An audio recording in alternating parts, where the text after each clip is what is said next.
Hello friends, welcome to Telugu law students. AP LAWCET PG ఎల్సెట్కి సంబంధించి page 2 అయితే మనకు ఇంపార్టెంట్ డేట్స్ ఇక్కడ రిలీజ్ చేయడం జరిగింది. నేను ఒక గంట క్రితమే అప్డేట్ వీడియో రికార్డ్ చేశానండి. అది ఎడిట్ చేసి రిలీజ్ చేసే లోపు ఈ విధంగా మళ్ళీ న్యూస్ రావడం అయితే జరిగింది. అయితే మనకు డీటెయిల్ నోటిఫికేషన్ అనేది ఇంకా ఇక్కడ అప్డేట్ చేయలేదు. ఈ విధంగా detail notification for second and final page అని చెప్పి ఈ విధంగా క్లియర్గా టోటల్ సర్టిఫికేట్స్ ఇవన్నీ కూడా ఈ విధంగా నోటిఫికేషన్ వస్తుంది. మేబీ వాళ్ళు త్వరలో అప్డేట్ చేయొచ్చు వెబ్సైట్లో. కాకపోతే ఇక్కడ ఇంపార్టెంట్ డేట్స్ చూసినట్లయితే రేపు నుంచే మనకు రిజిస్ట్రేషన్ ప్రాసెస్ అయితే వాళ్ళు స్టార్ట్ చేయడం అయితే జరిగింది. 16 నుంచి 19 వరకు రిజిస్ట్రేషన్. ఆల్రెడీ పేజ్ 1లో చేసుకున్న వారు ఇప్పుడు మళ్ళీ రిజిస్ట్రేషన్ చేసుకోవాల్సిన అవసరం లేదు.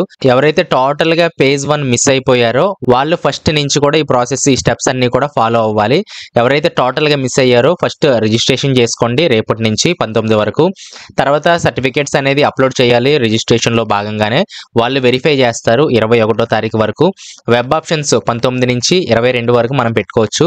ఫ్రెష్ గా ఎవరైతే పెట్టుకుంటున్నారో వాళ్ళు వెబ్ ఆప్షన్స్ పెట్టుకోవాలి. అలాగే పేజ్ 1లో ఆల్రెడీ పెట్టుకొని ఎవరికైతే సీట్ రాలేదని అనుకుంటున్నారో వాళ్ళు రిజిస్ట్రేషన్ సర్టిఫికేట్స్ ఇవేమీ అవసరం లేదు. డైరెక్ట్ గా 19వ తారీఖు నుంచి వెబ్ ఆప్షన్స్ అయితే పెట్టుకోవచ్చు. కాలేజెస్ సెలెక్షన్ చేసుకోవచ్చు. ఎవరెవరు వెబ్ ఆప్షన్స్ డైరెక్ట్ గా పెట్టుకోవచ్చు అంటే ఎవరికైతే ఫేజ్ 1లో సీట్ రాలేదో వాళ్ళు పెట్టుకోవచ్చు అండి. అలాగే సీట్ వచ్చినా సరే జాయిన్ అవ్వకుండా ఎవరైతే ఉన్నారో వాళ్ళు పెట్టుకోవచ్చు. అలాగే సీట్ వచ్చినా సరే మాకు నచ్చలేదు అని చెప్పి మేము సెకండ్ పేజ్ కి వెళ్తామని చెప్పి ఎవరైతే వెయిట్ చేస్తున్నారో వాళ్ళు పెట్టుకోవచ్చు. కాలేజ్ వాళ్ళే ఎవరికైతే సీట్లు క్యాన్సిల్ చేశారో వాళ్ళు కూడా పేజ్ 2లో పెట్టుకోవచ్చు. మీ కేటగిరీ ఏంటి అనేది కింద కామెంట్స్ లో తెలియజేయండి. వీలైతే రిప్లై ఇవ్వడానికి అయితే ప్రయత్నం చేస్తాను. రిజిస్ట్రేషన్ ఆల్రెడీ చేసుకున్న వాళ్ళైతే ఇప్పుడు చేసుకోవాల్సిన అవసరం లేదు. డైరెక్ట్ గా వెబ్ ఆప్షన్స్ కి అయితే వెళ్ళిపోవచ్చు. తర్వాత చేంజ్ ఆఫ్ వెబ్ ఆప్షన్స్ 23వ తారీఖు అలాగే 25వ తారీఖు మనకు ఏ కాలేజీలో సీట్ వచ్చిందనేది ఇవ్వడం జరుగుతుంది. సెల్ఫ్ రిపోర్టింగ్ వచ్చి 25 నుంచి మళ్ళీ డిసెంబర్ 1 వరకు అయితే ఇవ్వడం జరిగింది.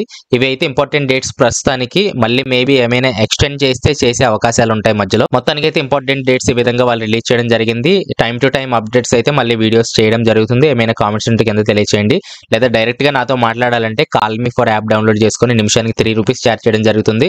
అక్కడ నుంచి నాతో ఎంతసేపు అయినా మాట్లాడొచ్చు. అలాగే పేజ్ 2 కి సంబంధించి ఎవరెవరు అర్హులు అని చెప్పి ఒక వీడియో చేయడం జరిగింది. ఇంకా ఎవరైనా చూడకపోతే కింద డిస్క్రిప్షన్ లో లింక్ ఇస్తాను. అది ఖచ్చితంగా చూడండి. చాలా క్లారిటీ అయితే మీకు వచ్చే అవకాశం ఉంది. ఏదైనా కామెంట్స్ ఉంటే తెలియచేయండి. రిప్లై ఇవ్వడానికి అయితే ప్రయత్నం చేస్తాను. నెక్స్ట్ వీడియోలో మళ్ళీ కలుస్తాను. Thanks for watching.